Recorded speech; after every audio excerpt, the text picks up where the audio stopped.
Good morning students. आज का हमारा टॉपिक है पर्यावरण शिक्षा की आवश्यकता, नीड ऑफ एनवायरमेंटल एजुकेशन।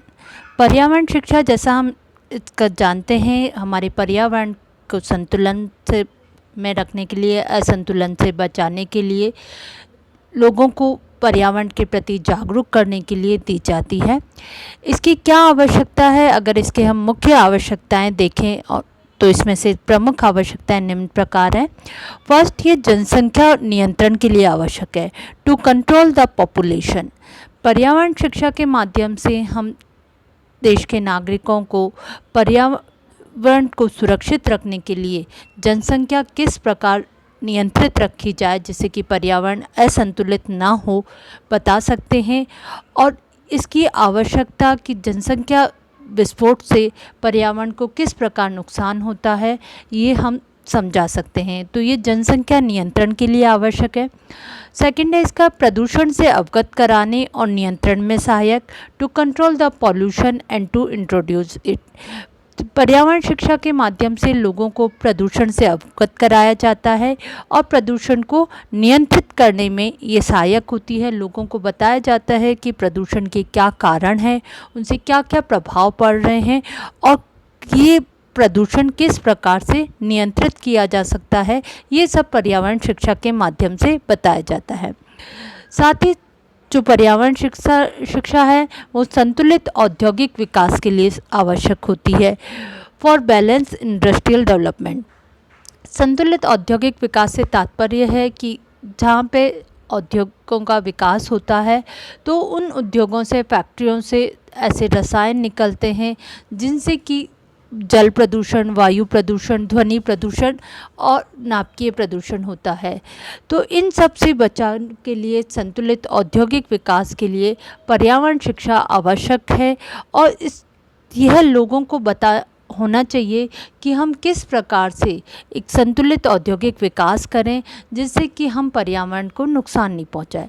साथ ही पर्यावरण शिक्षा से सामाजिक उत्तरदायित्व की भावना का विकास होता है, development of sense of social responsibility.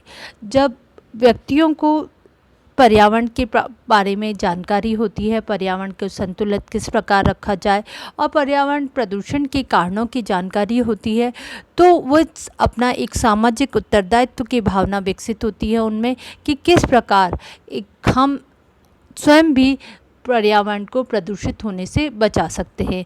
तो इससे सामाजिक उत्तरदायित्व की भावना का विकास होता है। साथ ही पर्यावरण शिक्षा के माध्यम से सकारात्मक दृष्टिकोण का विकास होता है, for development of positive attitude. लोगों में सकारात्मक दृष्टिकोण का विकास पर्यावरण शिक्षा के माध्यम से होता है, क्योंकि जब वो किसी पर्यावरण की समस्या का कारण खोजते हैं, उसके समाधान देखते हैं, तो जब समाधान से पर्यावरण शिक्षा बताती है उनको, तो इससे उनमें सकारात्मक दृष्टिकोण विकसित होता है कि एक व्यक्ति स्वयं भी किस प्रकार पर्यावरण को प्रदूषित होने से बचा सकता है या प्रदूषित पर्यावरण को किस प्रकार एक पेड़ लगाकर भी वो असंतुलन की ओर बढ़ने से रोक सकता है। तो इसमें से सकारात्मक दृष्टिकोण का विकास होता है। साथ ही पर्यावरण शिक्षा जागरूकता पैदा करने के लिए आवश्यक है, फॉर डेवलपमेंट ऑफ अवेयरनेस।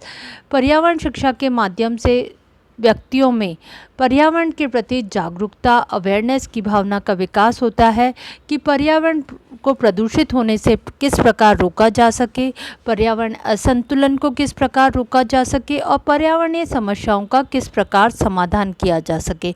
तो पर्यावरण शिक्षा के माध्यम से लोगों में पर्यावरण के प्रति जागरूकता पैदा की जा सकती है। साथ ही अगर हम पर्यावरण शिक्षा के सिद्धांतों की बात करें तो पर्यावरण शिक्षा देते समय हमको विभिन्न सिद्धांतों का ध्यान में रखना चाहिए। सबसे पहले है इसमें क्रियाशीलता का सिद्धांत। पर्यावरण शिक्षा जब दी जा रही है तो उसमें लॉ ऑफ एक्टिवनेस का ध्यान में रखना चाहिए। पर्यावरण शिक्षा प्रिंसिपल ऑफ एक्टिवनेस के माध्यम से दी जाती है, अर्थात जब तक व्यक्ति स्वयं क्रियाशील रहकर कार्य करता है तभी वो सही प्रकार ज्ञान प्राप्त कर सकता है।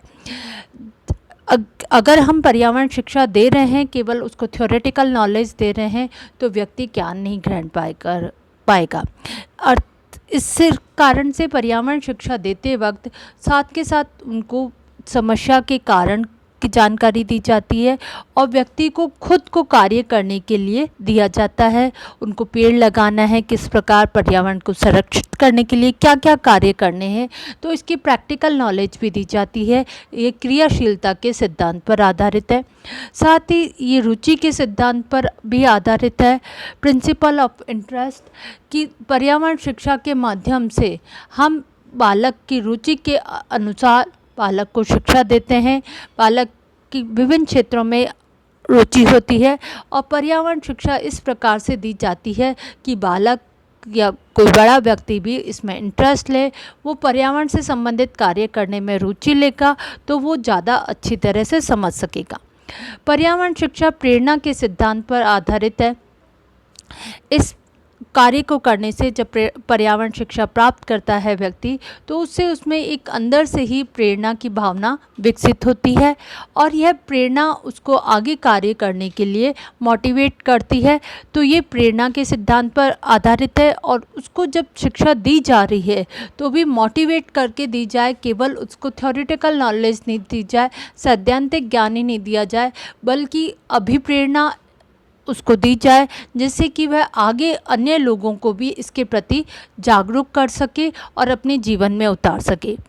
पर्यावरण शिक्षा में देते समय नियोजन का सिद्धांत भी अत्यंत आवश्यक है। प्रिंसिपल ऑफ प्लानिंग, नियोजन का अर्थ है प्लानिंग। जब भी हम कोई कार्य करते हैं तो उसकी अगर सही तरह से प्लानिंग की जाए तो वो कार्य हम करने में हमको सफलता 100% निश्चित है।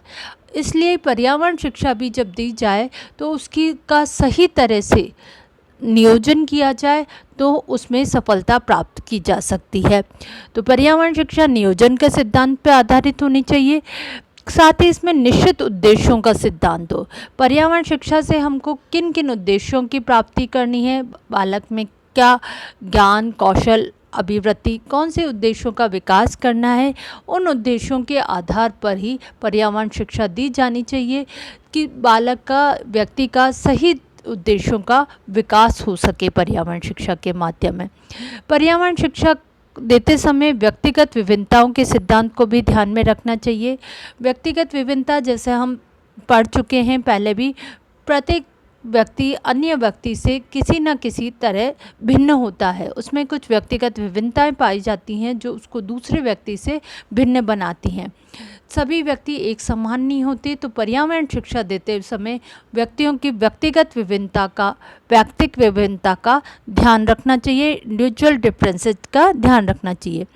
साथ ही इसमें आवृत्ति का सिद्धांत भी प्रयुक्त किया जाना चाहिए। आवृत्ति का है कि एक कार्य को बार बार करने की विधि, कि कई बार ऐसा होता है कि हम एक बार समझाते हैं तो व्यक्ति को समझ में नहीं आता, तो उसकी निश्चित समय अंतराल पश्चात पुनरावृत्ति की जाए, उसका अभ्यास करवाया जाए तो उस कार्य में वह व्यक्ति दक्ष हो जाता है।